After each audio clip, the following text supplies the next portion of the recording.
Infinix Note 60 Pro जिसको मैं और मेरी टीम पूरे 7 दिन से यूज कर रहे हैं क्योंकि हमने सोचा कि अनबॉक्सिंग की वीडियोस तो आपने बहुत सारी देख ली होगी, पर फोन का असली पता तो तभी चलता है जब हम इसको थोड़ा बहुत यूज करते हैं। एंड आप सोच रहे होंगे कि ये दो बॉक्स क्यों रख रखे हैं हमने, तो ये वैसे तो आपने अनबॉक्सिंग में देखा होगा। अगर नहीं देखी है अनबॉक्सिंग तो आपको 2 ही बॉक्स मिलने वाले हैं। एंड ये 2 बॉक्स इसलिए दिए गए हैं क्योंकि इसके अंदर एक मेग पावर स्पीकर भी दिया गया है। इसका क्या यूज है सब कुछ आगे डिटेल में बात करेंगे। एंड इस बड़े से बॉक्स के अंदर ये छोटा बॉक्स मिलता है एंड इस छोटे से बॉक्स में ये प्यारा सा मोबाइल मिलता है। एंड बॉक्स के अंदर आपको सभी एक्सेसरीज मिल जाती है, कुछ भी अलग से बाय नहीं करना पड़ेगा। सबसे पहले जब मैंने इस फोन को देखा तो इसकी डिजाइन सच में मुझे काफी यूनिक लगी।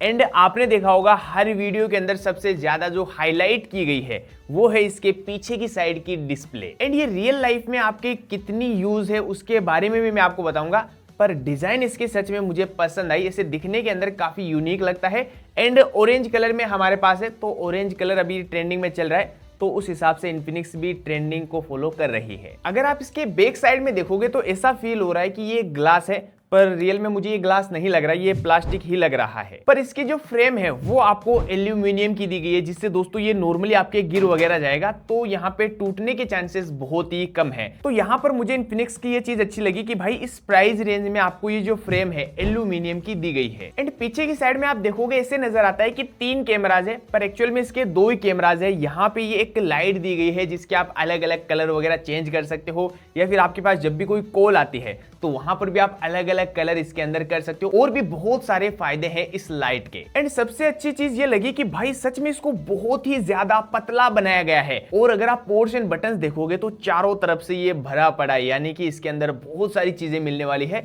तो राइट साइड के अंदर आपको पावर बटन मिलता है एंड ऊपर की साइड में वॉल्यूम बटन्स मिलते हैं।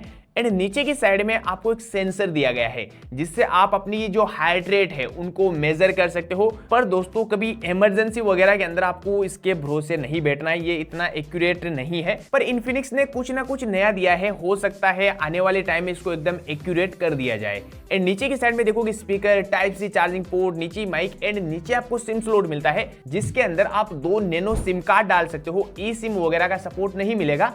एंड लेफ्ट साइड के अंदर आप देखोगे आपको एक एआई बटन और दिया गया है। इसका यूज ये है दोस्तों, जैसे कि आप इसको प्रेस करके फ्लैश लाइट को ऑन कर सकते हो, या फिर कोई अपना मनपसंद ऐप वगैरह ओपन करना चाहो वो इस बटन से आप कर पाओगे। एंड ऊपर की साइड में देखोगे secondary speaker, IR blaster, noise cancellation का माइक एंड यहाँ पे दोस्तों साउंड बाई JBL। और हाँ, इसमें आपको NFC का भी सपोर्ट मिलता है। एंड सच में यार मैंने इसके स्पीकर को टेस्ट भी किया है, तो इस प्राइस रेंज के जो फोन्स है उनके कंपैरिजन में इसका स्पीकर मुझे काफी अच्छा लगा। और यार इन्फिनिक्स के मुझे एक चीज ये भी अच्छी लगी कि भाई इसको इतना स्लिम बनाने के बाद भी इसमें आपको 6500 mAh की बैटरी दी गई है। एंड जब से हम इसको यूज कर रहे हैं सच में ये इतना ज्यादा भारी महसूस नहीं होता है। एंड हमने जब इसका एक्चुअल वेट टेस्ट किया तो इसका वेट है 202 ग्राम। तो मेरे हिसाब से इसका वेट सही है क्योंकि इसके अंदर आपको इतनी ज्यादा बैटरी दी गई है, यहाँ पे एल्यूमिनियम की फ्रेम दी गई है, तो वेट इसका ठीक है। और हाँ, चार्जर भी इसमें कम नहीं है, 90 वोट का चार्जर मिलता है एंड 30 वोट रिवर्स चार्जिंग का भी सपोर्ट मिलता है। तो चलिए अब इसको फ्रंट साइड से देखते हैं। तो इसके अंदर एक बड़ी सी 6.78 इंचेस की 1.5 के रिजोल्यूशन वाली डिस्प्ले मिलती है जिसके अंदर 4500 निट्स की पीक ब्राइटनेस मिलती है। एंड हमने इसको आउटडोर वगैरह के अंदर टेस्ट भी किया है, तो सच में इसकी जो ब्राइटनेस है काफी ज्यादा ब्राइट निकल कर आती है। एंड इसी के साथ में 144 हर्ट्ज रिफ्रेश रेट भी दी गई है जिससे दोस्तों गेमिंग वगैरह को ये काफी ज्यादा स्मूथ बना देती है। एंड हमने यूट्यूब वगैरह पे कंटेंट भी देखा है, तो वहां पर भी आप 4K के अंदर अच्छा खासा कंटेंट देख सकते हो। एंड कलर्स वगैरह भी काफी अच्छे नजर आते हैं। एंड जब भी आप फ्रंट या बैक साइड से देखोगे तो इसे दिखने के अंदर काफी प्रीमियम लगता है। और भाई इसके बेजल और जो चिन्ह है उनको भी काफी कम किया गया है। तो यार सच कहूं तो इस प्राइस रेंज में मुझे इसकी डिस्प्ले काफी अच्छी लगी। अगर आपको इसकी एग्जैक्ट प्राइस नहीं पता है, क्योंकि आपने यही देखा होगा जो भी बोल रहा है कि भाई 28,000 रुपए का है, तो देखिए इसकी प्राइस है 32,000 जो कि है 8/128 के अंदर। अगर आप इसको 8/256 GB में बाय करोगे तो आपको 35,000 रुपए का मिलेगा। हाँ, इसके अंदर क्रेडिट कार्ड वगैरह आप लगाते हो तो 3,000 रुपए का डिस्काउंट मिलेगा। पर अगर आपके पास क्रेडिट कार्ड वगैरह नहीं है तो देखिए दोस्तों इसकी जो एक्चुअल प्राइस है वो 32,000 ही है। एंड ये चीज मैं आपको इसलिए बता रहा हूँ क्योंकि सभी लोग क्रेडिट कार्ड वगैरह का यूज नहीं करते, इसलिए जहां भी देखो यही बोल रहे हैं कि भाई 28,000 प्राइस है, तो एक्चुअल प्राइस इसकी 32,000 है। कार्ड वगैरह लगाने के बाद ये आपको 28,000 के अंदर मिलेगा। तो हम इस फोन के अंदर यही देखने वाले हैं कि भाई 30,000 रुपए के अंदर ये फोन कैसा है, क्योंकि अगर आप ऑफलाइन शॉप से भी बाई करोगे तो वहां पर भी बार्गेनिंग वगैरह करके 1,000-2,000 का डिस्काउंट करवा सकते हो। एंड हाँ, डिस्प्ले के अंदर आपको गोरिल्ला ग्लास 7i की प्रोटेक्शन भी दी गई है। तो थोड़ा बहुत मैं आपको इसे गिरा के दिखाता हूं, गिरा दूं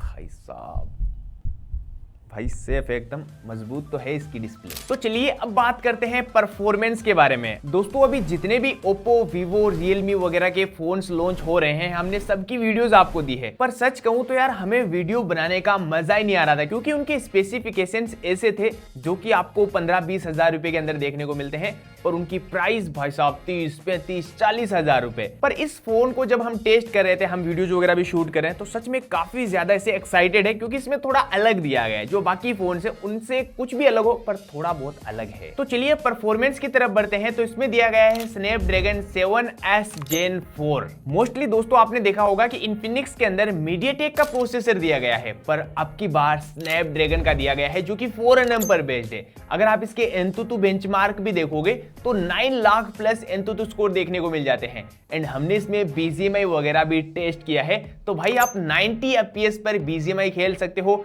एंड हमने जहां तक इसमें गेमिंग वगैरह की, सच में काफी अच्छी खासी गेमिंग कर सकते हो, लेग वगैरह का इशू नहीं मिलता है। एंड हीटिंग को भी काफी कंट्रोल करता है। LPDDR5 RAM and UFS 2.2 storage दी गई है। तो LPDDR रैम तो काफी अच्छी दी गई, पर स्टोरेज यहाँ पे थोड़ी बढ़ाई जा सकती थी। UFS 3.1 स्टोरेज दी जा सकती थी जो कि नहीं दी गई है। पर दोस्तों अगर आप ओवरऑल इसके प्रोसेसर को कंपेयर करोगे इस प्राइस रेंज के अंदर, तो सच कहूं अभी प्राइसेस बहुत ही ज्यादा बढ़ रही है, तो उस प्राइस के हिसाब से इसका प्रोसेसर ठीक है। एंड हाँ, इसके अंदर आपको IP64 की ही रेटिंग दी गई है, जो कि आपको शायद कोई भी नहीं बता रहा है। तो यहां पर थोड़ी कटौती की गई है, क्योंकि अभी जितने भी फोन्स लॉन्च हो रहे हैं सभी के अंदर IP68, IP69 की रेटिंग मिल रही है, तो वो चीज इसमें नहीं मिलती है। और अगर AI फीचर्स के बारे में बात करें तो इसमें फोलाक्स वॉइस का ऑप्शन मिल जाता है। इसको आप जैसे ही कमांड देते हो हाई फोलाक्स, तो यहाँ पर आप इससे कुछ भी पूछ सकते हो, ये सारी चीजें आपको बता देता है। एंड सबसे अच्छी चीज ये है कि इसके अंदर आपको चैट GPT, ग्रोक या फिर गूगल जेमिनाई सारी की सारी चीजें एक ही जगह पे मिल जाती है। आप किसी से भी ये चीजें पूछ सकते हो। और भी बहुत सारे AI के फीचर्स मिलते हैं, जैसे कि AI translate assistants, document assistants, AI writing, AI note, record summary, AI subtitle, AI gallery and circle to search. और अगर आप फोटोज वगैरह को भी एडिट करना चाहते हो तो यहाँ पर भी आपको कुछ AI के फीचर्स मिलते हैं, जैसे कि AI enhance, AI flare remover, AI shadow remover, यानी कि छाया वगैरह आ जाती है उसको आप AI की मदद से रिमूव कर सकते हो। And AI reflection remover, AI eraser, AI extender, यानी कि दोस्तों जो इमेज की साइज होती है उसकी साइज को आप बढ़ा सकते हो। तो ये कुछ AI के फीचर्स इसमें दिए गए हैं। एंड इसमें फ्री कॉल का भी ऑप्शन मिलता है, जैसे कि ब्लूटूथ की मदद से आप फ्री में कॉल कर सकते हो। अगर आपके पास इंटरनेट कनेक्शन नहीं भी रहता है या फिर सिम वगैरह भी नहीं रहती है, तो आप ब्लूटूथ की मदद से फ्री में कॉल कर सकते हो। दोस्तों ये है मेग पावर स्पीकर। थोड़ा बहुत इसके बारे में भी बात कर लेते हैं, क्योंकि ये इसके बॉक्स के अंदर ही दिया गया है। एंड हो सकता है ये लॉन्चिंग के टाइम ही साथ में हो, बाद में इसको अलग से बाय करना पड़ेगा। अगर आप इसको अलग से बाय करते हो तो उसकी प्राइस 4,000 रुपए है। एंड इसका क्या वर्क है, कितना यूजफुल है दोस्तों, अगर आप इसको डायरेक्ट ऐसे चिपकाओगे तो ये नहीं चिपकेगा, आपको पहले यहाँ पे पीछे कवर लगाना पड़ेगा एंड यहाँ पर ये इजीली चिपक जाएगा। एंड इसकी साउंड को हमने टेस्ट किया तो यहाँ पे हाँ काफी यूजफुल है, पर इतनी ज्यादा लाउड नहीं है जितनी आप यहाँ पे सोच रहे हो। एंड दोस्तों इसकी क्वालिटी काफी अच्छी है। एंड यहाँ पे ये जो लाइट दी गई है ये भी ऐसे दिखने में काफी अच्छी लगती है। एंड इसकी आप ऐसे स्टैंड भी बना सकते हो, जैसे कि मूवीज देख रहे हो फोन को दूर रख के, एंड यहाँ पे आवाज वगैरह ऐसे काफी अच्छी आ जाएगी। एंड सबसे अच्छी चीज ये है कि ये ब्लूटूथ से कनेक्ट होता है, यानी कि एक नॉर्मल जो ब्लूटूथ के स्पीकर आते हैं सेम वैसे ही है। आप इसको किसी भी दूसरे फोन से कनेक्ट कर सकते हो। एंड आईफोन वगैरह के तो ये इजीली चिपक जाता है बिना कवर के भी। एंड एक चीज इसमें अच्छी और दी गई है, जैसे कि टाइप सी चार्जिंग पोर्ट है, यानी कि आप जब भी इसको लगाए हुए रखते हो एंड साथ साथ में मोबाइल को चार्ज करना चाहते हो तो यहाँ पे चार्जिंग केबल लगाकर भी आप मोबाइल को चार्ज कर पाओगे। अगर ये फोन के साथ में फ्री में आता है तो वैसे ठीक है, पर दोस्तों अगर आप अलग से बाय करोगे 4,000 का तो ये वर्थ इट नहीं नहीं है, क्योंकि इसकी जगह आप 500-700 रुपए के अंदर कोई दूसरा ब्लूटूथ स्पीकर खरीद लो जो कि ब्लूटूथ से कनेक्ट करके आप इजीली सुन सकते हो। तो चलिए दोस्तों, थोड़ा बहुत इस पीछे की डिस्प्ले के बारे में जानते हैं। तो यहाँ पर देखिए कुछ इस तरह का यहाँ पे नजर आ रहा है। तो आप इनको अलग अलग डिजाइन में कर सकते हो। वो कैसे, आपकी होम स्क्रीन के ऊपर ही आपको दिया गया है, इसको बंद या चालू कर सकते हो। एंड यहाँ पे आप मेट्रिक स्टूडियो के अंदर जाकर अपनी मर्जी से यहाँ पे टाइम वगैरह भी पीछे शो करवा सकते हो। पीछे की साइड में टाइम, बैटरी के परसेंटेज, जो भी करवाना चाहते हो करवा सकते हो। या फिर ये जो केट है इसकी डिजाइन भी अलग अलग कर सकते हो। या फिर आप चाहते हो कि आपके पास जब भी कोई कॉल वगैरह है तो आपको अलग अलग चीजें करनी, पीछे कॉल वगैरह के कुछ एनिमेशंस लगाने हैं तो वो भी लगा सकते हो। या फिर पीछे की साइड में एक लाइट दी गई है, इसके भी आप अलग अलग कलर यूज कर सकते हो। अगर आपको डिटेल में इसके हिडन फीचर जानने हैं तो डिस्क्रिप्शन में आपको लिंक मिल जाएगी, वहां पर जाकर आप डिटेल में इसके जितने भी हिडन फीचर्स है, एआई के फीचर्स है, उनको बारीकी में समझ सकते हो। तो चलिए दोस्तों, फाइनली बात करते हैं कैमरा के बारे में। तो इसके पीछे दो कैमरा दिए गए हैं। जो मेन कैमरा है 50 megapixel and 8 megapixel ultra wide, and जो सेल्फी कैमरा है वो सिर्फ 13 मेगापिक्सल का ही दिया गया है। तो हमने इसके कैमरा से बहुत सारी फोटोज क्लिक की है। तो यहाँ पर आप इन फोटोज को देखोगे, इसे दिखने के अंदर काफी अच्छी लगती है। यहाँ पे आपको अलग से एडिट वगैरह नहीं करना पड़ेगा। पर आप जब इस प्राइस रेंज के फोन से कंपेयर करोगे तो वहां पे इतनी डिटेल्स इन फोटोज के अंदर नहीं मिलती है। एंड सेल्फी कैमरा को थोड़ा अपग्रेड करना चाहिए था। और अगर आप वीडियोज वगैरह शूट करना चाहते हो तो back camera and front camera दोनों से आप 4K 30 FPS पर वीडियोज रिकॉर्ड कर सकते हो। और अगर आप चाहते हो कि हम इसका अलग से कैमरा टेस्ट का वीडियो लेकर आए जिसके अंदर हम बारीकी से कैमरा के बारे में बात करें, तो आप कमेंट कर दीजिए, मैं अलग से कैमरा टेस्ट का वीडियो भी लेकर आ जाऊंगा। या फिर आप इस फोन को किसी दूसरे फोन के साथ में देखना चाहते हो, यानी कि कंपैरिजन करवाना चाहते हो, तो भी आप कमेंट कर दीजिए, हम अलग से कंपैरिजन का वीडियो भी लेकर आ जाएंगे। तो इस मोबाइल के अंदर जितना कुछ हमने देखा वो सब कुछ आपको बता दिया है। अगर आपके दिमाग में अभी भी कोई सवाल है तो आप कमेंट्स में पूछ सकते हो। एंड ये वीडियो आपको पसंद आई है तो वीडियो को लाइक जरूर कर दीजिए।